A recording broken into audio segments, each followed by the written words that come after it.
Hello and welcome. I am Elliot Spilk, and this is Maps, the official D&D VTT on D&D Beyond. And I am super excited to share that we are entering our beta phase, which introduces encounters on maps. This beta period is going to contain plenty of updates to our performance, our UX, features, including updates to existing features and functionality for Dungeon Masters to manage monster hit points and take a monster's turn in combat. And we really hope you have a good time playing, messing around with the tool, and most importantly, please leave us feedback in the feedback tab. I go through it pretty much every day, and I review it with my design and engineering team weekly. Maps is designed to be easy to use for players and DMs of any experience level, with a focus on engaging, tactical gameplay so you can just have fun playing the game with your friends. On the left-hand side here, if you click the top left button here, which opens a frame, you have various ways to add tokens to an encounter. You can simply click the Add All tokens, and that will quickly get them all into the potential initiative list. Or you can also add a token from the token toolbar by clicking the Add Token button. And this is also an example of how you can quickly add tokens either from the start combat or as well from individual tokens. For example, if you were to prep a cave and there's various rooms, you can have your players go into various different combats and get into initiative dynamically as you need to from room to room.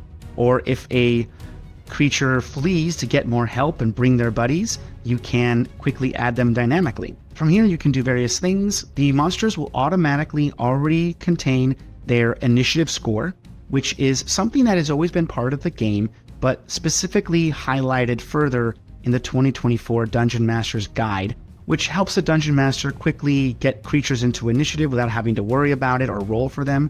So they can either just take that static score, or they can roll if they really want to roll the on-the-fly initiative. Players can roll into the game log and the DM can add it in for them.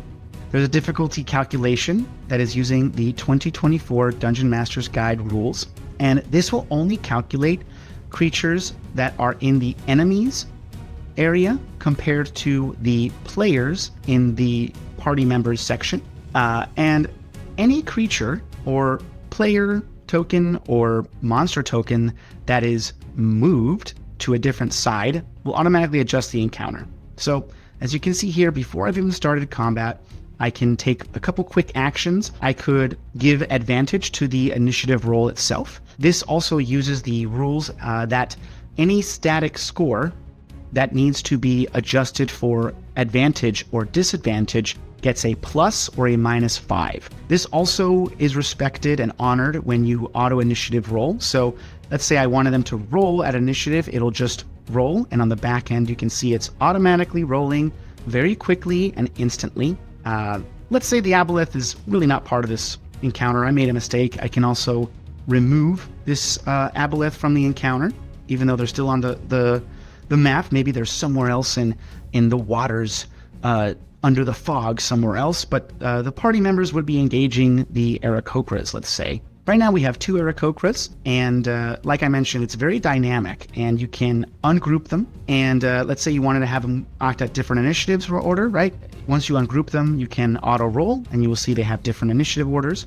Or let's say that one of the Aarakocras is actually on the player's side. We can change them there, and the difficulty would change. In this case, it did not change because 4 party members versus 2 Aarakocra is actually a low difficulty encounter.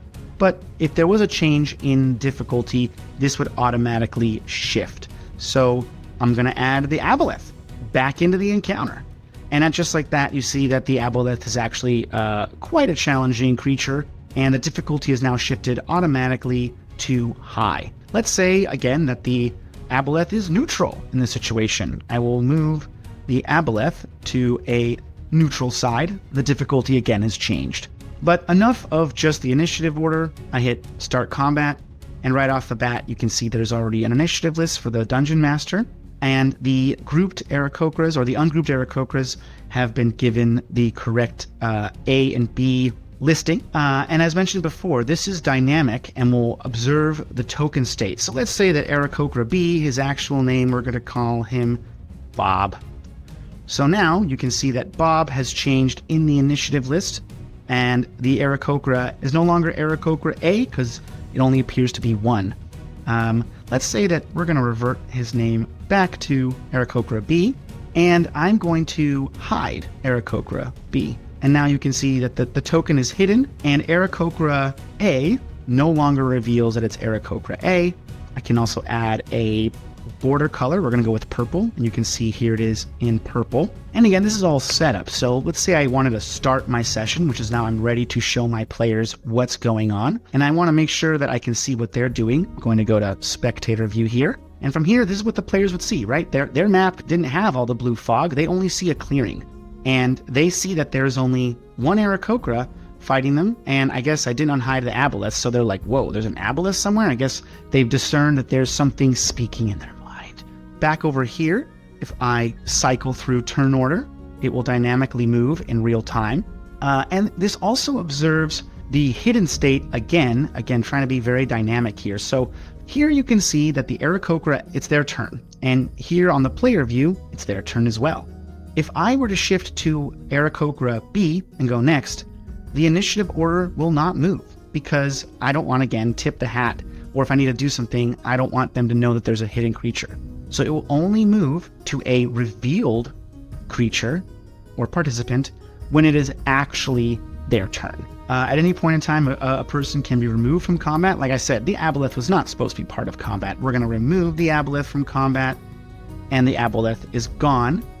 And let's say that instead of Aarakocras, there are a bunch of orcs. Again, I can multi-select the group of orcs, and I can click the Add to Combat button, and right away you see they are using their static initiative, and you see it's now a pending section for the Dungeon Master. They can also collapse this if they're not ready for that, or they can just say Add to Encounter. Let's say they all have advantage because they're coming from the hidden caves above, and we are going to add them to the encounter. And just like that, they are already part of the encounter in the correct order. And if they go to the player view, they see, whoa, there are now 5 orcs. Another thing that is really cool is you can have 1 active saved encounter per map. So this is the Kragma hideout. I could pause the session so that my players wouldn't see me doing this.